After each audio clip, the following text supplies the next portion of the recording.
This church, ginamit nila yon dahil nagbabautismo. Iba yung paliwanag niya sa paliwanag ng ibang Baptist. Okay? Ang paliwanag ng ibang Baptist, kaya nga Baptist Church kasi nagbabautismo. Kaya kung kay ano pa, kay James Orintiada pa,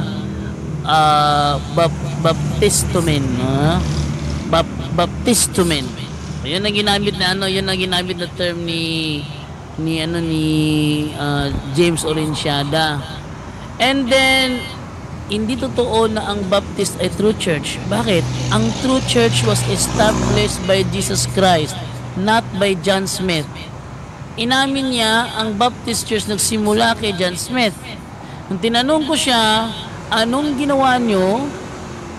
Anong ginawa nyo noong panahong binubuo, ginagawang isang libro ang Biblia, wala siyang maibigay kasi sinabi niya, Brother John, doon nasa stand ko naman 1600 lang nagsimula.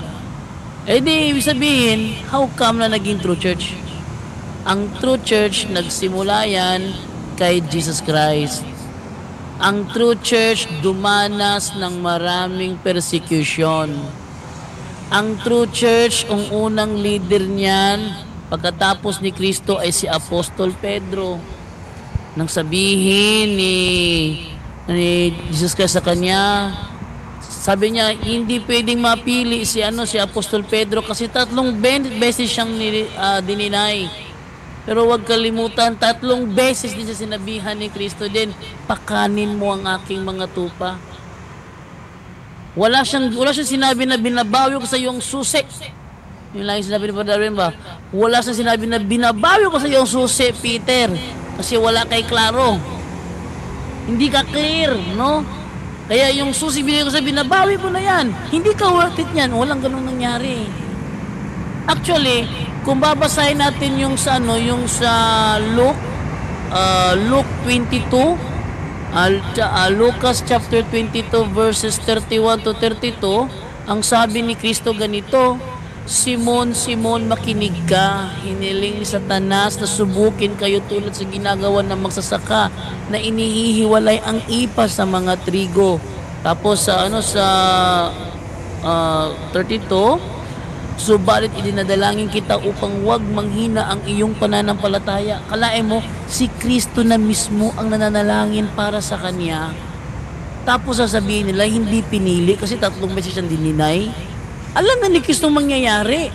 Kaya nga nauna yung pagpapatawad Nauna pagpapatawad. Ngayon, 3 beses siyang dininay, 3 beses siyang sabi na, pakanin mo ang aking mga tupa. Ito pa, ang true church nagsimula 1st century, hindi 1600. Ang true church was founded by Jesus Christ by John Smith. Sabi niya si John Smith ay galing kay Anglican, pare ng Anglican Church. Kinukontra si Ryan Fuentes.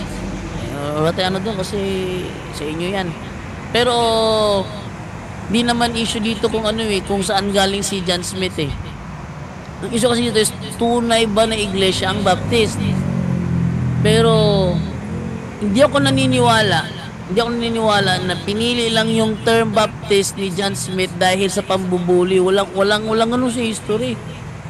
Kung saan yung kinuha ang history ito, no?